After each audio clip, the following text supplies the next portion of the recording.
Deus. Eu cumprimento essa igreja com a graça e a paz do Senhor. Amém? Glória a Deus.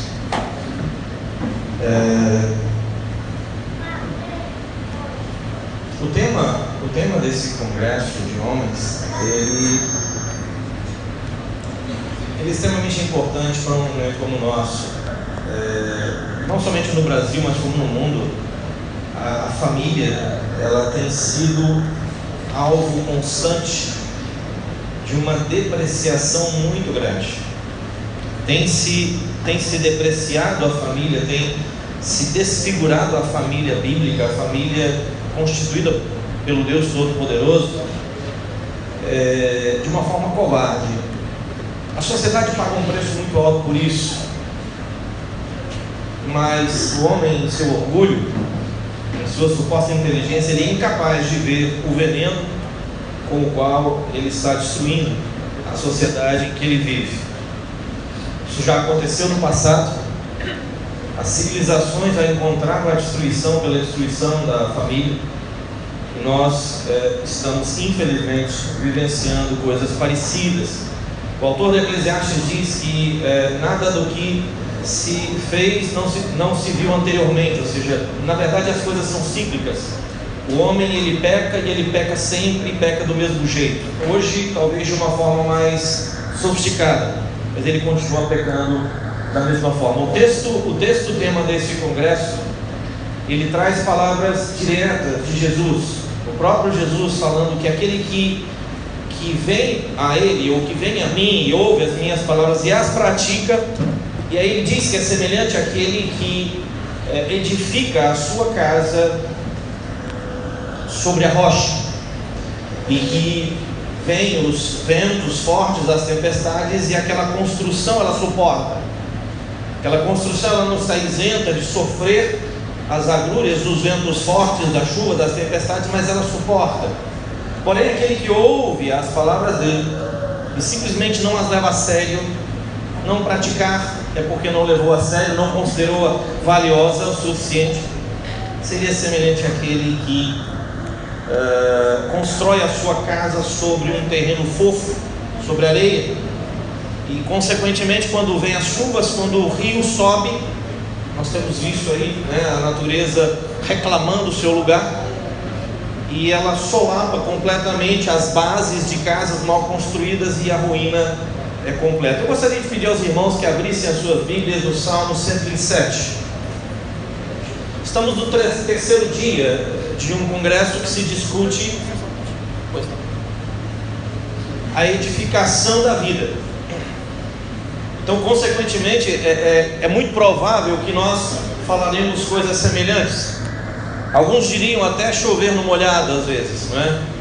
Mas eu me lembro aqui das palavras de Paulo na sua carta escrita aos Filipenses, no capítulo 3, no verso 1. Ele diz que ele não se aborrece por escrever a eles as mesmas coisas, porque isso para eles era segurança. Glória a Deus. Amém? Aleluia. E eu nem me apresentei, meu nome é Júlio, brasileiro. Eu sou professor de teologia desde 1900 e alguma coisa, borrachinha. Berivaldo me conhece, vi a Mônica aqui agora, também minha aluna, lá do seminário CETEBAN. Trabalho com ensino teológico desde 1996. Não sou pastor assim de uma igreja. Eu auxilio o pastoreio com a igreja do pastor Denivaldo lá no Cabo, né? Trabalho secularmente. Estou aqui no Pernambuco por causa do meu trabalho há 3 anos e alguma coisa. Minha esposa está aqui comigo, Luzia. Nossos 3 filhos, nossas 3 crianças, 25, 23 e 22 anos, estão no Espírito Santo, longe de nós. Isso para nós é um peso, né? Isso para nós é um desafio enorme, mas o Senhor tem sustentado, amém? O Senhor tem nos sustentado. Agora eu posso garantir para vocês, independente das credenciais de quem está aqui, independente, a única palavra que de fato pode transformar a tua vida, o irmão estava falando a respeito de transformar um coração, de trazer cura, de mudar, de abrir portas, de fechar portas. Às vezes Deus tem que fechar portas, mesmo que nós não queiramos. Às vezes Deus precisa mudar os nossos caminhos para que nós não venhamos a quebrar a cara. Mas a palavra de Deus diz que o Evangelho é o poder de Deus para a salvação. É a palavra de Deus que vai transformar você, é a palavra de Deus que opera na minha vida, é a palavra de Deus que me dá um rumo diferente, é a palavra de Deus que me quebranta, é a palavra de Deus que me consola, que me conforta, é a palavra de Deus que muda a minha impressão das coisas. Não é a credencial do pregador, muito pelo contrário, provavelmente eu estou aqui para atrapalhar, mas o Senhor nosso Deus vai falar em nosso coração, amém? Leamos juntos Salmo 127, é um salmo que com certeza é muito conhecido, e eu gostaria de discorrer de maneira expositiva esse salmo. Salmo 127. Repetindo a palavra de Amós, eu não sou profeta nem filho de profeta, sou apenas um professor. Salmo 127, a partir do verso 1, é um salmo que possui 5 versículos apenas. Ele diz assim: não se importa se a sua versão é diferente: se o Senhor não edificar a casa, em vão trabalham os que a edificam. Se o Senhor não guardar a cidade, em vão vigia a sentinela. Inútil vos será levantar de madrugada, repousar tarde, comer o pão de dores, pois ele supre aos seus amados enquanto dormem. Eis que os filhos são herança do Senhor, e o fruto do ventre o seu galardão. Como flechas na mão do guerreiro, assim são os filhos da mocidade. Bem-aventurado o homem que enche deles a sua aljava. Não serão confundidos quando falarem com seus inimigos à porta. Eu gostaria de orar mais uma vez. Feche seus olhos, Deus Todo-Poderoso, fala conosco, Senhor. Deus amado, em nome de Jesus, eu me coloco aqui perante o Senhor, reconhecendo, ó Pai querido, que somos pó, ó Deus querido, e te agradecendo, ó Pai querido, pelo privilégio de estarmos aqui debruçados diante da Tua palavra santa, essa semente sagrada que o Senhor concedeu a nós para transformar a nossa vida. Fala conosco aqui, neste momento, nessa noite, ó Pai querido, para a honra, louvor e glória do Teu santo nome. Eu declaro aqui a nossa completa e total dependência do Senhor, meu Pai, em nome do Senhor Jesus. Amém. Glória a Deus. Normalmente eu não faço isso, mas esse versículo primeiro eu vou partir em dois. Alguns falam A, B, C, C1, C2, C3, D1, D2, D-1. Vamos dividir em duas partes. A parte A do primeiro versículo, o salmista diz: se o Senhor não edificar a casa, em vão trabalham os que a edificam. Essa é a primeira parte do primeiro versículo. Bom, a expressão edificar uma casa, propriamente dita aqui no Salmo, poderia significar literalmente o processo ou o ato de construir um imóvel, ok? Construir uma estrutura residencial fixa, em contraste, por exemplo, com uma tenda, uma estrutura temporária, um espaço cercado e coberto, que se possa acolher uma família ou um grupo associado de pessoas, um espaço que possa lhe oferecer segurança e conforto para a sua vida rotineira, para as suas atividades, onde eles pudessem armazenar bens de valor, onde eles pudessem armazenar os seus alimentos, onde eles se protegeriam do calor, da chuva, do frio, dos ventos. É isso que é para nós a nossa casa. Quando você se levantar de manhã, se você resolver agradecer a Deus por alguma coisa, agradeça pela cama quentinha, agradeça pelo teto, agradeça por ter uma janela, uma parede que te protege do vento. Há muitos que não têm isso, né? Essa casa, essa edificação, este imóvel residencial, ele também nos protege de animais indesejáveis, ou de pessoas ou coisas que representam um risco, ou talvez seja simplesmente um lugar em que você possa ter um mínimo de privacidade. Todo mundo gosta de ter um espaço para si, longe de olhos estranhos, né? O interessante é que esse salmo ele é dito que seu autor é Salomão.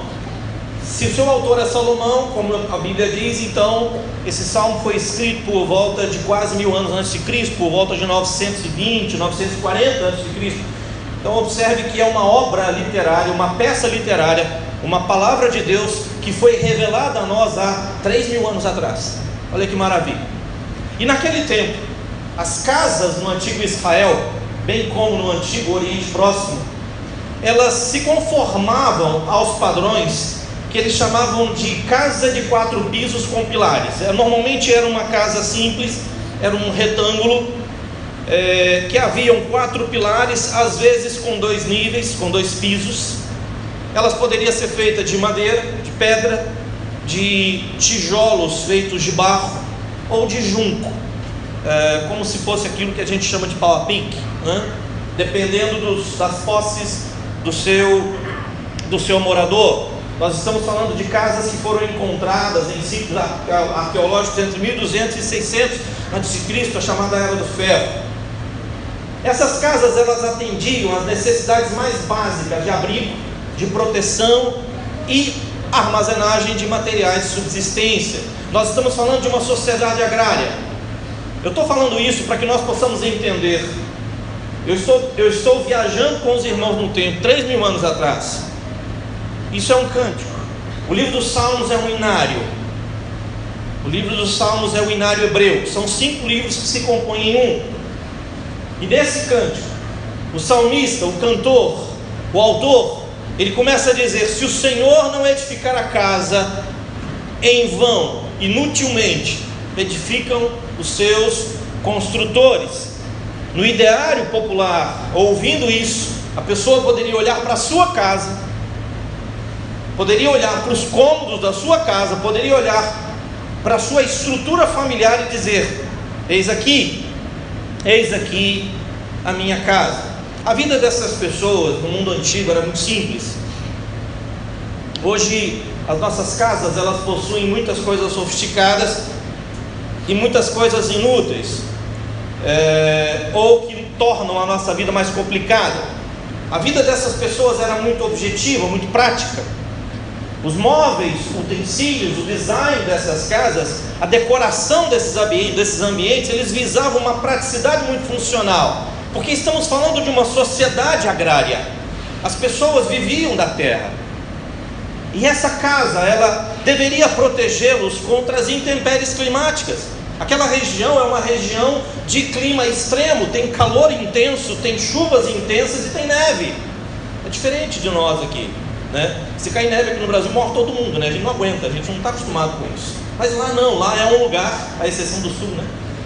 Lá é um lugar que convive com o sol escaldante por um tempo do ano e convive com temperaturas muito frias. Portanto, ter uma casa, uma estrutura mínima de proteção é algo que qualquer homem com sua esposa e seus filhos esperava ter. Caso contrário, ele não sobreviveria. E até aqui, pensando na primeira parte do versículo 1, nós estamos apenas imaginando os construtores como profissionais, pedreiros, carpinteiros, que trabalham para a edificação de um espaço como esse. Mas, num significado mais profundo, num significado metafórico desse texto, e o Salmo permite que eu faça essa interpretação, o Salmo 127 ele vai além. E na verdade ele utiliza a construção de uma casa, de uma pequena casa, uma casa de 4 cômodos, de 2 andares talvez, uma casa em que provavelmente parte dela era compartilhada com pequenos animais que ajudavam a aquecer a casa em noites frias. É algo impensável para nós hoje, né?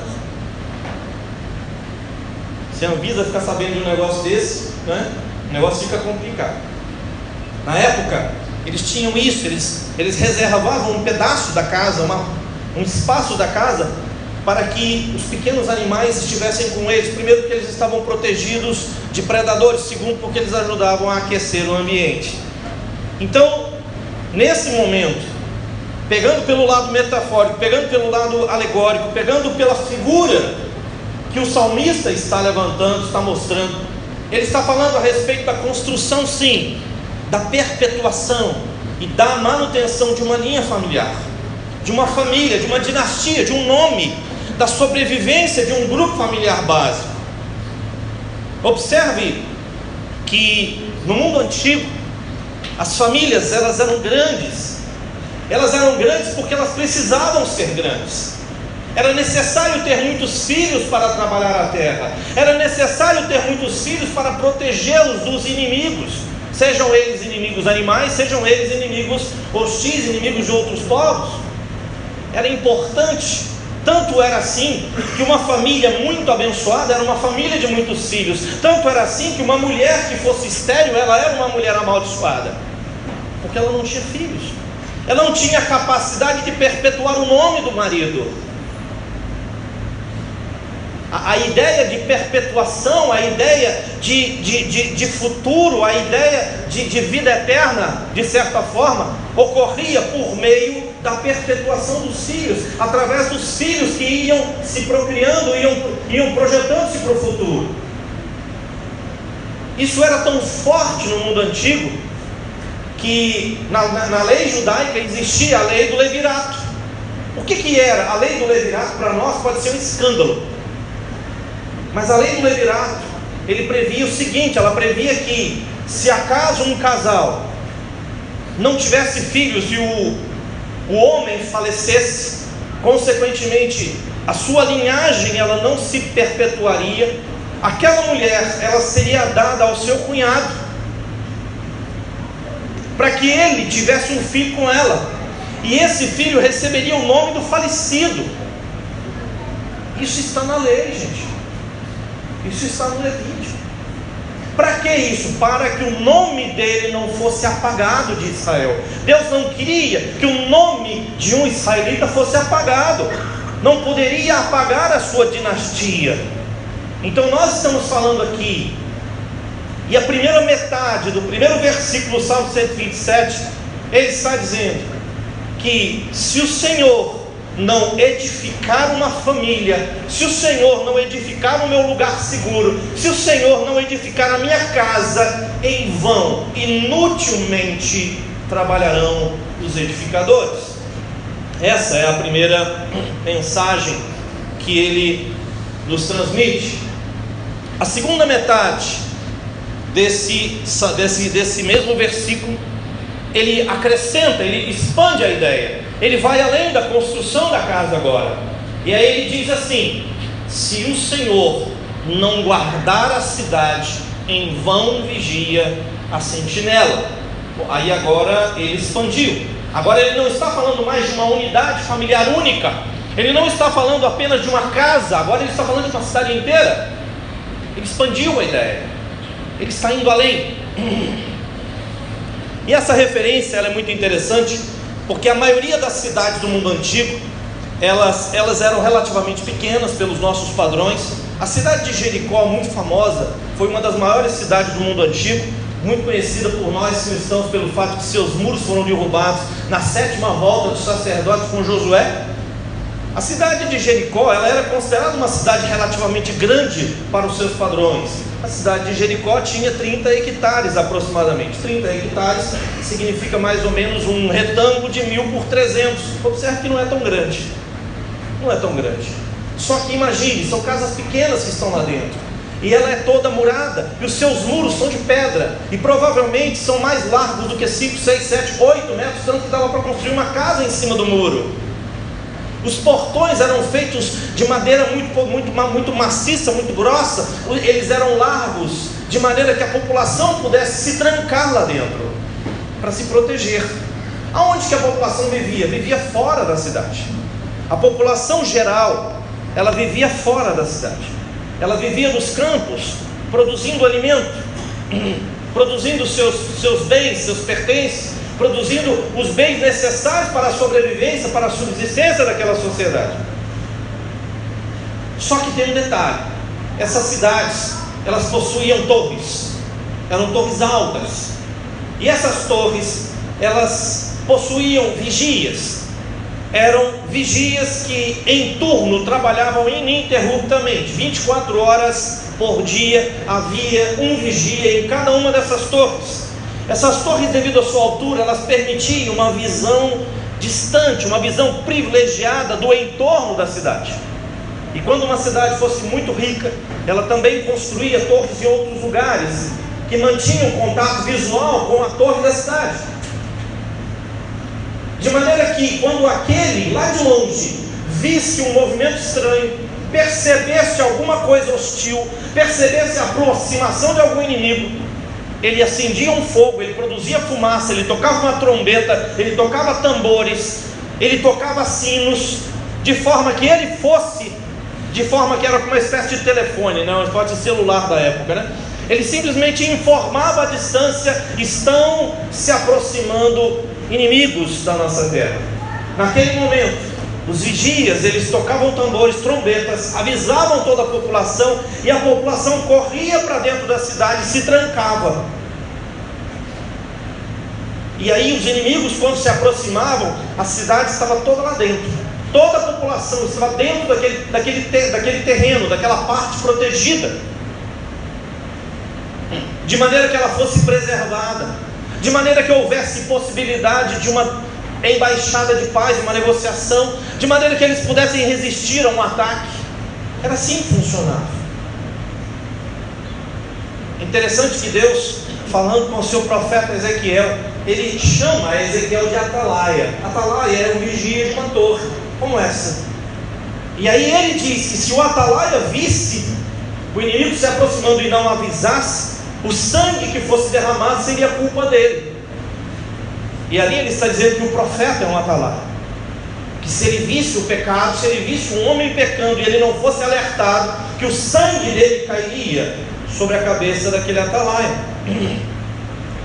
Então esses vigias, esses atalaias, esses sentinelas, eles eram extremamente importantes para a segurança de qualquer cidade do mundo antigo, porque eles ficavam 24 horas por dia olhando a linha do horizonte, enquanto as pessoas viviam, cada qual na sua vida, lá mexendo com o seu tear, lá tirando seu leitinho, lá plantando na sua terra, lá fazendo buraco, cavando um poço, construindo uma casa. Enquanto cada um cuidava da sua vida, estava lá o vigia, o sentinela, olhando ao longe, aguardando para perceber algum movimento hostil, algum perigo, algum risco. E quando isso fosse percebido, a obrigação dele era alertar a todos para que se protegessem, para que corressem para a cidade murada e para que ali a vida fosse preservada. Mas o verso 1, a segunda parte do verso 1, a parte B desse versículo diz: se o Senhor não guardar a cidade, se o Senhor não guardar a cidade, em vão ou inutilmente vigia a sentinela. É uma outra forma de apresentar a mesma verdade. Primeiro ele diz que se o Senhor não edifica a casa, em vão edifica ou em vão constrói os construtores. Depois ele diz que se o Senhor não guardar a cidade, em vão vigiam os sentinelas. Em vão vigiam os sentinelas. Essas cidades, elas deveriam possuir estruturas, soldados, armas, comida, água, remédios, madeira, para não somente sobreviver a um período de sítio até que a paz fosse restabelecida, mas também ter condições de enfrentar o inimigo. Digno de nota é que nesse texto, Salmo 127, as vezes que o Senhor é citado, o nome que ali está é o famoso tetragrama, Yahvé e Jeová, aquele que é o único, o que sustenta, o sustentador, o Criador, aquele que não precisa de você e aquele que não precisa de mim. Aliás, tem uma coisa, que o nome Yahvé, Jeová, ninguém sabe quais eram as vogais que ali estavam. O nome Adonai, eles normalmente se utilizam as vogais de Adonai para Jeová, para se chegar a esse nome. Mas esse nome, que é um nome pactual, é o nome dado por Deus a Moisés, é o nome dado por Deus a Adão. Esse nome simplesmente diz que ele não precisa de mim. Simplesmente diz que ele é o autossustentável, ele se autoexiste, ele existe desde o princípio. Na verdade, ele nunca deixou de existir, ele é o grande eu sou. E é esse Deus, Yahvé, Jeová, ele diz: se eu não construir, inutilmente trabalha o construtor. Se eu não vigiar, inutilmente vigia a sentinela. O nome dele diz isso. Esse é o Deus que você serve. Esse é o Deus que você serve. Infelizmente muitas pessoas, elas são instruídas de uma forma tão estranha em relação às Escrituras, e elas passam a ficar com tanto medo do diabo, que parece que o diabo é o grande senhor da história, sendo que Deus é o único Senhor. Deus é o único Senhor. Digno de nota. Yahvé, o nome hebreu, tetragrama hebreu. Ele é o completo, o Criador e sustentador da vida e de todo o universo. Yahvé, Ele não precisa de mim, Ele não precisa de você. Por quê? Porque Ele é. Passando para o versículo 2, olha aí na sua Bíblia, diz assim: inútil vos será levantar de madrugada, repousar tarde, comer o pão de dores, pois Ele supre aos seus amados enquanto dormem. Existe uma forma de traduzir esse texto que seria que Ele supre aos seus amados o sono. Nós estamos falando de um tempo muito complicado, a nossa vida ela está muito exaustiva. Nós não paramos de trabalhar quando saímos do trabalho. Nós não paramos de receber mensagens de zap durante 24 horas por dia. A gente não para de se comunicar. As pessoas elas estão entrando num ciclo vicioso de ficar acordado ou de ficar ligado o tempo todo. Isso está produzindo uma multidão de pessoas, uma multidão de depressivos. O suicídio está aumentando de uma maneira assustadora, especialmente entre jovens, entre adolescentes, crianças. O mundo tem se tornado muito complicado. E esse versículo ele é interessante porque nós estamos falando de algo que foi escrito há 3.000 anos atrás. Parece hoje, pastor. Não é verdade? 3.000 anos atrás, Salomão, 920 antes de Cristo, faz as contas.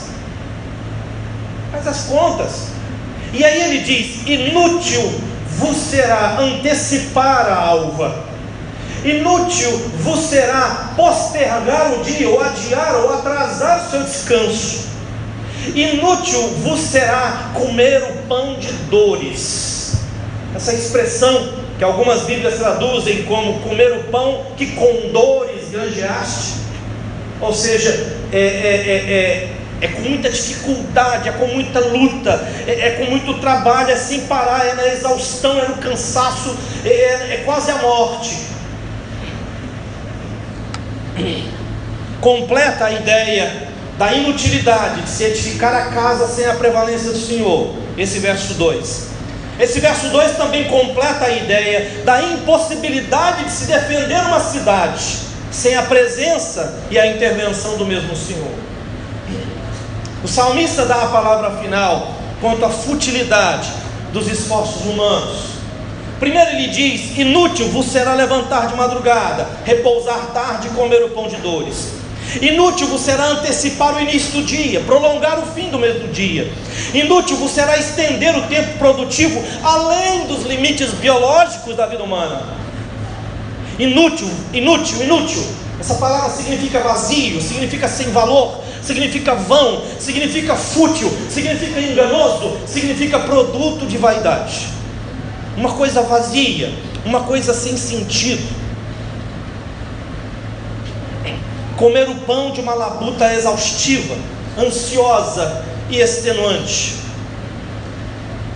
Por que é inútil? Pois ele dá, ele oferece, ele supre aos seus amados as suas necessidades enquanto dormem. Ele dá, ele supre aos seus amados o próprio sono. Versículo 3, como se fosse uma quebra do raciocínio, como se ele mudasse de assunto, mas ele não mudou de assunto. Nós falamos aqui que ele está falando de cidade, ele falou de casa, de construir uma casa, ele falou de proteger uma cidade, e agora ele falou de trabalho extenuante.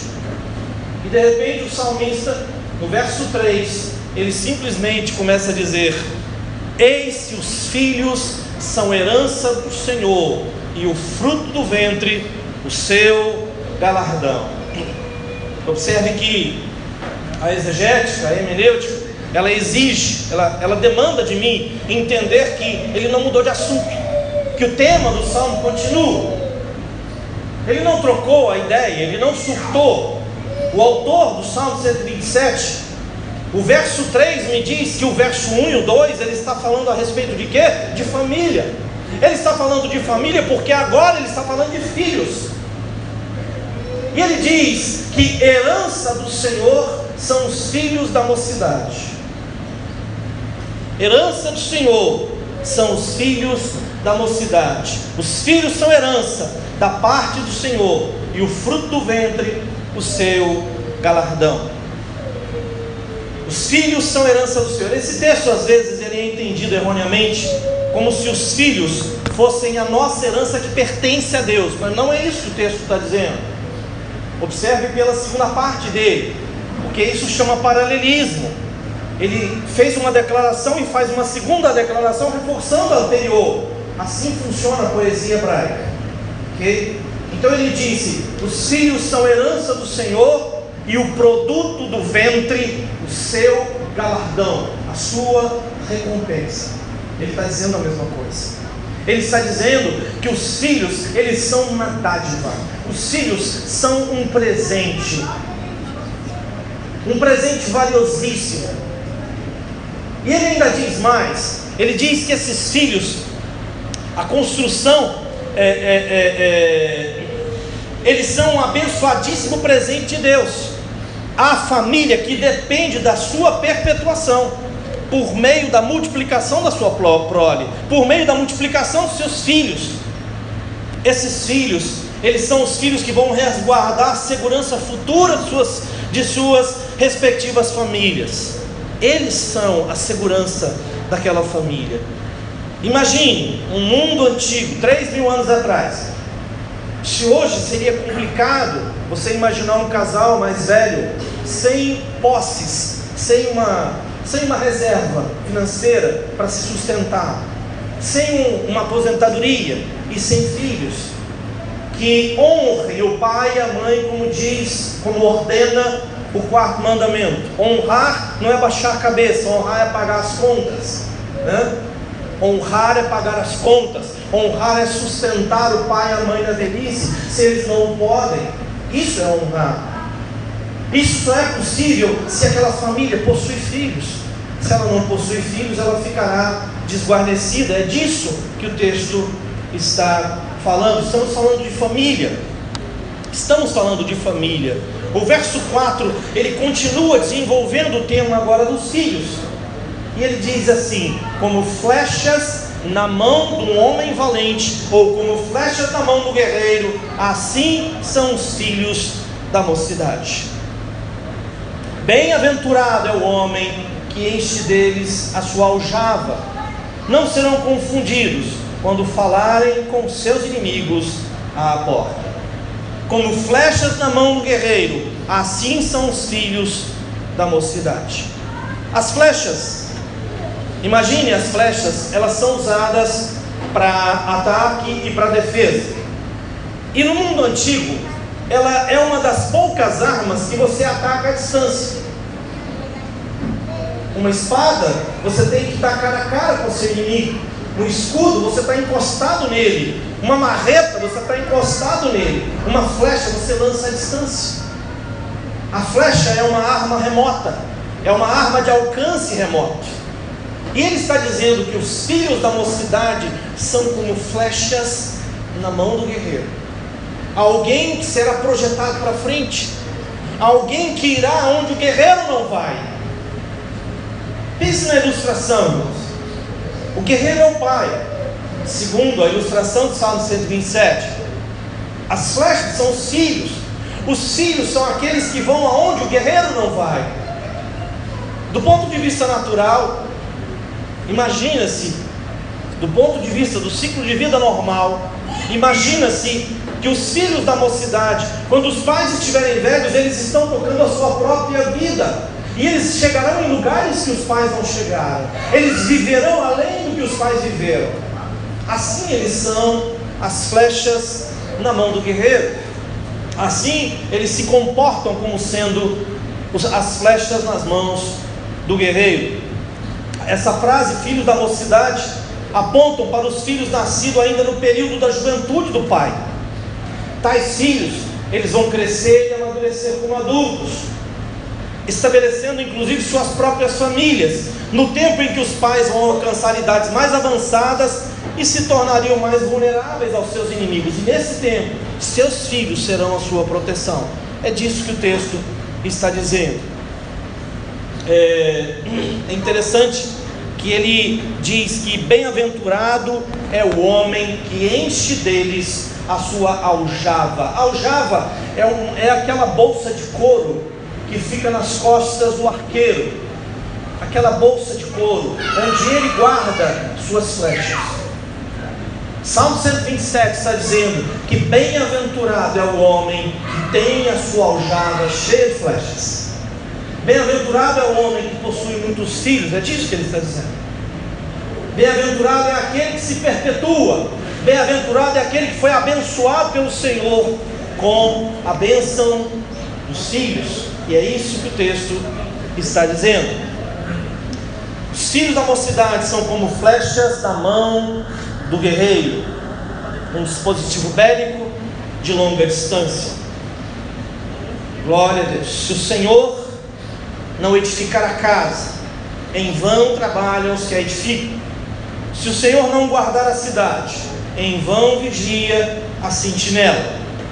Inútil vos será levantar de madrugada, repousar tarde, comer o pão de dores, pois ele supre aos seus amados enquanto dormem. Eis que os filhos são herança da parte do Senhor, e fruto do ventre o seu galardão. Como flechas na mão de um homem valente, assim são os filhos da mocidade. Bem-aventurado o homem que enche deles a sua aljava.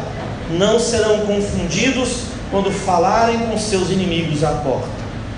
Quando eles se posicionarem diante dos seus inimigos na corte, no tribunal, seus filhos serão a sua segurança, seus filhos serão a sua proteção. Salmo 127, ele aponta para uma verdade inequívoca da vida daqueles que estabelecem um relacionamento apropriado com Deus. Pense bem, ele aponta para a dependência total e absoluta em Deus. É evidente que esse texto, ele não está dizendo que o pai de família, ele não seria chamado a edificar, ele tem que construir a sua casa. Esse texto não diz que a cidade tem que ser negligente em relação à sua segurança, de forma alguma. Ela tem que vigiar.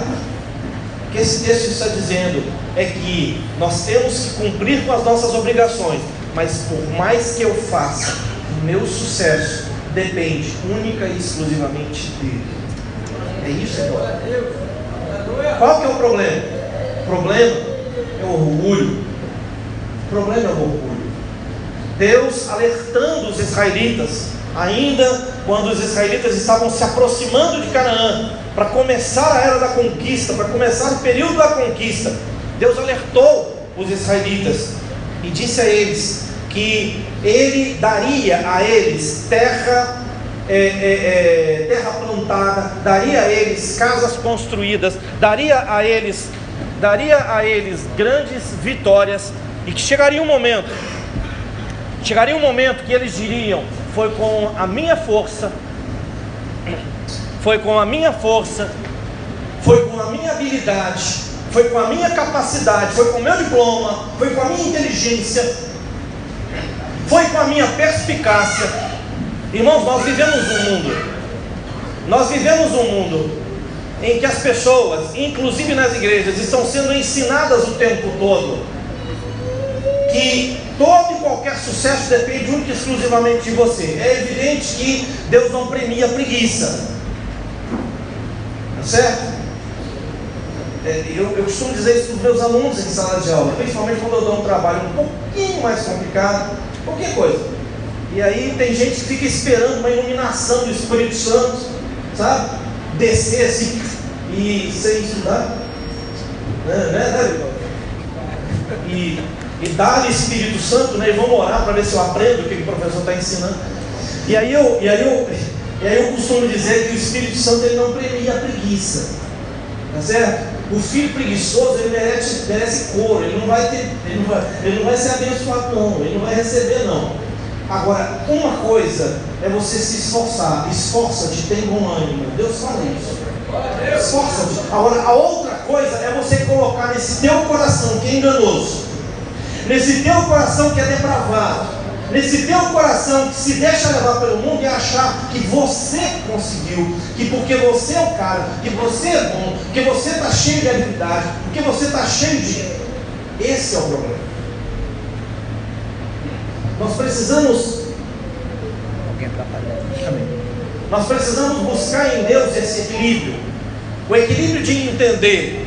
Por exemplo, Mateus 6,33 diz que eu devo buscar o reino de Deus e a sua justiça, e as demais coisas nos serão acrescentadas. Isso não significa que você vai sentar na sua cadeira de balanço, na sua rede, e esperar que caia. Se você fizer isso, vai passar fome, você e a família, porque trabalhar é a obrigação do homem. Mas o nosso verdadeiro sucesso, ele vem das mãos do Senhor. Glória a Deus. Porque às vezes o nosso verdadeiro sucesso não é necessariamente ficar famoso. O nosso verdadeiro sucesso não é necessariamente ter mais dinheiro que todo mundo. O que a Bíblia chama de sucesso, em especial o Novo Testamento, em especial a carta aos Romanos, é a vitória sobre o pecado. Uma vida santa é uma vida de sucesso. Uma vida liberta é uma vida de sucesso. Uma vida de honra, vivendo honradamente, andar de modo digno do Evangelho de Deus, isso é uma vida de sucesso. Você se mantém isento dessa podridão que está aí fora, isso é uma vida de sucesso. Se no meio do caminho Deus resolver te dar um carro bonito, amém, glória a Deus, use esse carro para a glória a Deus. Se Deus te der uma casa bonita, glória a Deus, que Deus te deu uma casa bonita. Irmãos, existe um lugar especial. A Bíblia diz que é na esperança celestial que a nossa vida se sustenta. É na esperança celestial que a nossa vida se sustenta. E aqui, Ele me chama para levar uma vida de excelência, fazendo o melhor, honrando aquele a quem eu devo honrar. Seja o governo, seja o patrão, seja a esposa, seja o filho, seja a autoridade constituída. Mas acima de tudo, a prosperidade que a palavra de Deus nos oferece, ou pode não ser necessariamente aquilo que o mundo chama de prosperidade ou sucesso. Eu falei de Mateus 6,33. Mateus 6,33 não nos chama a ociosidade, ou uma vida de total irresponsabilidade quanto às responsabilidades, quanto às necessidades de nossas vidas terrenas. Jesus, ele cita os lírios. Ele diz: os lírios não fiam nem tecem. É verdade, os lírios não fiam e nem tecem. Eles fazem o que lhes é próprio. Eles florescem para a glória de Deus, para a glória do nosso Deus. E o nosso Deus nos veste de toda a glória. Nós somos chamados a reconhecer que o verdadeiro sucesso ele só ocorre porque o Senhor é conosco. Só por isso. Estamos falando de edificar verdadeiramente a vida familiar. E o mundo oferece atualmente inúmeros métodos, dispositivos, lugares, espaços para entretenimento, teorias psicológicas para que as coisas funcionem bem. Porém, há um grande problema em curso. Eu gostaria que você abrisse a sua Bíblia agora, retornasse um pouco e fosse lá no livro do Deuteronômio. É o quinto livro das Escrituras. Vai no livro do Deuteronômio, é o último livro do Pentateuco, capítulo 6. Nós estamos encerrando essa palavra aqui agora.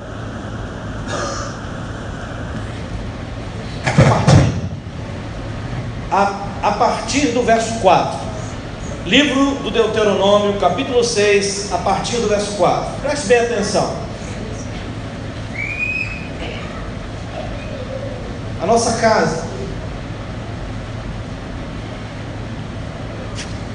a nossa família, a nossa casa, ela está sendo invadida por uma mentalidade carnal, carnalidade, mundanismo, falta de compromisso, falta de compromisso. O que importa é o coração. O que tem isso? O que importa é ser feliz. Essas ideias, elas são malignas, elas são perigosas. Escuta o que está escrito aqui em Deuteronômio capítulo 6, a partir do verso 4. Diz assim: ouve Israel, o Senhor nosso Deus é o único Senhor. Amarás, pois, o Senhor teu Deus de todo o teu coração, de toda a tua alma e de todas as tuas forças. E estas palavras que hoje te ordeno estarão no teu coração, e as ensinarás a teus filhos, e delas falarás assentado em tua casa, andando pelo caminho, deitando-se e te levantando. Também as atarás por sinal na tua mão, te serão por frontais entre os olhos, e as escreverás nos umbrais de tua casa e nas tuas portas. Amarás o Senhor teu Deus de todo o teu coração, de toda a tua alma, de toda a tua força. Jesus acrescentou: e com todo o teu entendimento. Como? Estas palavras, Berivaldo, estarão no teu coração. Como? Algumas versões bíblicas mais antigas dizem aqui: e as ensinarás repetidamente aos teus filhos. No verso 7 utiliza a expressão: e as inculcarás. Inculcar é imprimir na mente. Inculcar é imprimir na mente pela repetição. Lembra que eu falei logo no início dessa mensagem, dessa palavra? Paulo, escrevendo aos Filipenses, no capítulo 3, no verso 1, ele diz: não me aborrece escrever-vos novamente estas coisas, porque para vós é segurança. Então não se incomodem porque eu estou sendo repetitivo. Não se incomodem porque eu estou batendo nessa tecla a ponto de furar o piano, porque para vós é segurança. E as inculcarás nos teus filhos, ensinarás repetidamente, e delas falarás assentado, andando, deitando, levantando. Atarás por sinal na tua mão, te serás por frontal diante dos olhos, escreverá nos umbrais da tua casa, nas tuas portas. Fará com que Deus se torne presente, vivo, material no meio da sua família, por meio da exposição contínua da sua santa palavra, e especialmente pelo testemunho e o exemplo. Aleluia. Não existe uma forma mais eficaz de destruir uma pregação do que um testemunho mal dado, do que um exemplo mal feito, um mau exemplo. Não existe. Não existe uma forma mais eficaz de destruir um discurso do que através de um mau exemplo. Jesus disse ao diabo, respondendo ao diabo, em Mateus capítulo 4, verso 4, está escrito: não só de pão viverá o homem, mas de toda a palavra que sai da boca de Deus. Isso é uma referência a Deuteronômio capítulo 8, verso 3, com referência ao maná. Isso é uma palavra de Deus a Israel, uma referência ao maná, não só de pão. Deus disse que humilhou a Israel com o maná. Diariamente, Israel se levantava de sua tenda, eles estavam no deserto, não havia comida, haviam aproximadamente 600 mil homens. Isso dá uma população de quase 3 milhões de pessoas. Como é que se alimenta 3 milhões de pessoas todo dia? Deus enviava o maná, algo que parecia semente do coentro, que ficava por sobre o orvalho de manhã, e eles colhiam, e ali eles faziam com eles bolos, faziam pães, inventaram moda e começavam a fazer coisas utilizando o maná. E Deus diz: eu vos humilhei. Todos os dias de manhã eles dependiam exclusivamente de Deus, porque não havia o que fazer no deserto. Sabe o que o deserto ensinou para Israel, irmão? Dependência. Sabe o que o deserto ensina para você na tua vida? Dependência. Se existe uma coisa que o deserto nos ensina, é dependência. Sabe por quê? Porque você não pode fazer nada. Deus ata as suas mãos, Deus ata os seus pés e diz: me espere. Eu vou agir. Glória a Deus. Eu vou fazer. Eu vou fazer. Isso não cabe nessa deturpação do Evangelho, onde todo mundo fica rico. Não cabe. Mas a grande verdade é que Deus pôs Israel no deserto. Mas a grande maravilha é que Deus desceu com Israel no deserto. Essa é a grande maravilha. Deus não mandou o seu povo para o deserto ou se vira. Ele não fez isso, assim como Ele não faz com você. O deserto nos ensina dependência. Ensina para a nossa família a dependência. Jesus disse, está escrito, não só de pão viverá o homem, mas de toda palavra que sai da boca de Deus. O quanto eu e você acreditamos verdadeiramente nisso. Logo no início dessa palavra, eu falei com os irmãos que, independente das credenciais do mensageiro, independente do que eu estudei na vida, independente dos anos de experiência, não importa, a palavra que transforma a tua vida é a palavra de Deus. Deus é o único capaz de mudar a tua história. Deus é o único capaz de mudar teu coração. Deus é o único capaz de dar um rumo diferente para a tua vida. Sabe por quê? Porque o Evangelho é o poder de Deus para a salvação de todo aquele que crê. É o Evangelho que faz isso, não é o homem. Não é uma religião, não é um convencimento. É um novo nascimento, é a transformação de uma vida, é o brotar de uma vida espiritual. O Deus a quem você serve, o Deus a quem eu sirvo, Ele diz, através da boca de Jesus, todo aquele que vem a mim e ouve as minhas palavras e as pratica, eu vos mostrarei a quem é semelhante. É semelhante a um homem que, edificando uma casa, cavou, abriu profunda vala e pôs os alicerces sobre a rocha. E vindo a enchente, bateu com ímpeto a torrente naquela casa e não a pôde abalar, porque tinha sido bem edificada. Se você tem construído a tua vida em Cristo, isso não te isenta de tempestades, mas eu te garanto, se você está edificado em Cristo, não há tempestade que vai te derrubar. Amém? Mas o que houve? Verso 49 do capítulo 6 de Lucas. E não pratica, é semelhante a um homem que edificou uma casa sobre a terra, sem alicerces, na qual bateu com ímpeto a torrente e logo caiu, e grande foi a ruína daquela casa. Eu gostaria de pedir aos irmãos que se colocassem de pé, em nome de Jesus.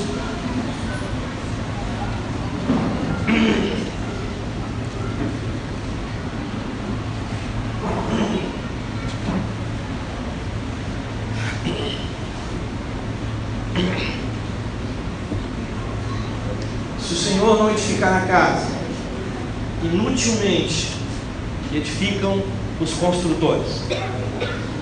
Se o Senhor não guardar a cidade, inutilmente vigiam as sentinelas. Inútil vos será levantar de madrugada, deitar tarde, comer o pão de dores, porque o Senhor dá aos seus amados enquanto dormem. Deus é aquele que está comigo e com você.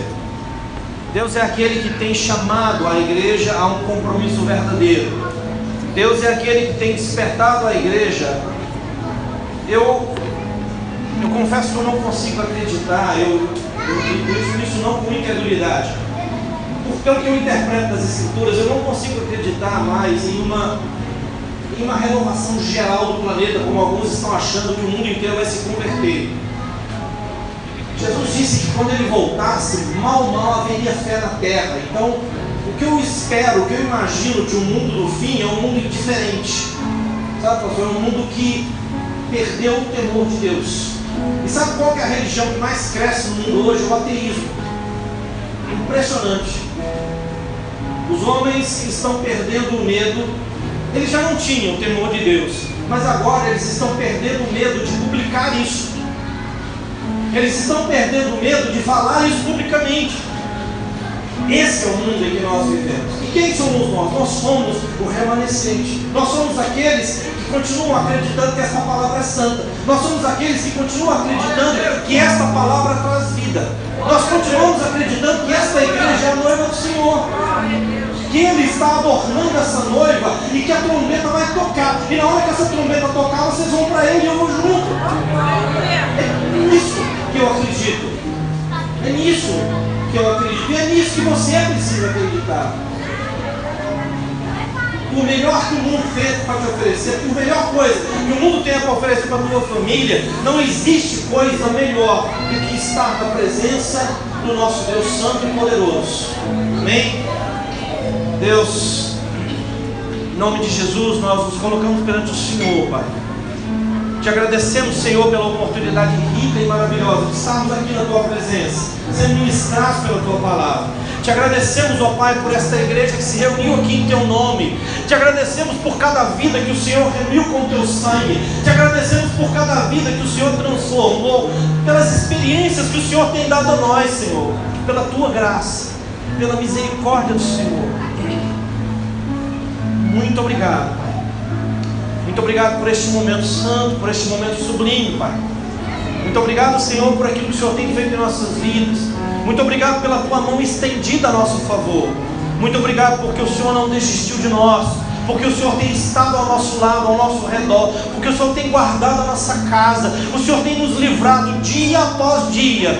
E muito obrigado pelas Tuas muitas misericórdias que se renovam a cada dia e que nos mantém de pé na Tua presença, não porque merecemos, mas porque o Senhor é bom.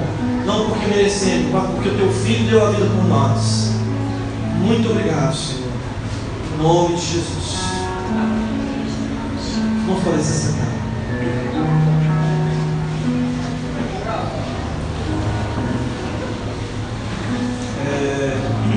Encerrando. Os irmãos, a maioria de vocês provavelmente nunca me viram, vocês não me conheciam, né? A exceção aqui do Derival e da Mônica, que já estudaram comigo, mas ninguém aqui me conhecia.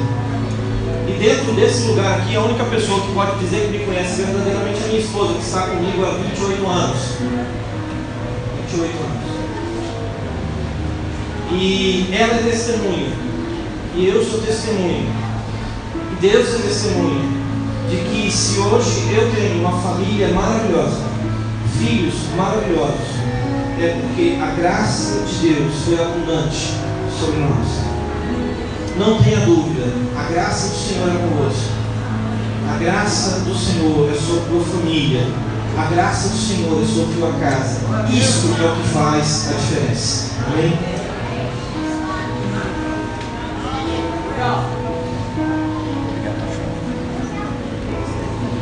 Aleluia.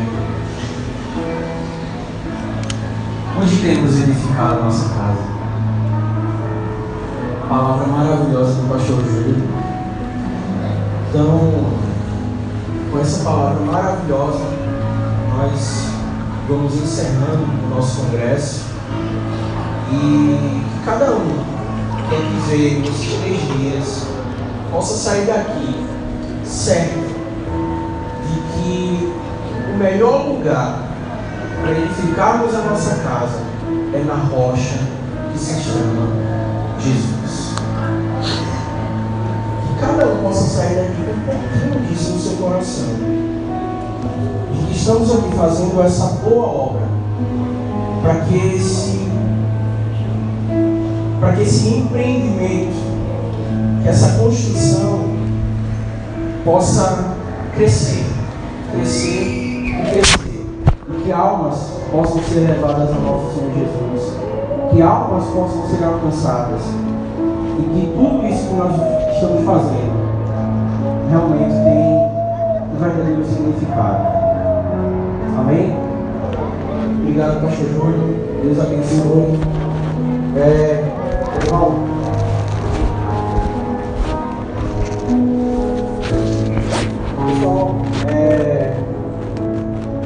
Deus sabe o quanto foi difícil, muito difícil, para a gente estar aqui hoje.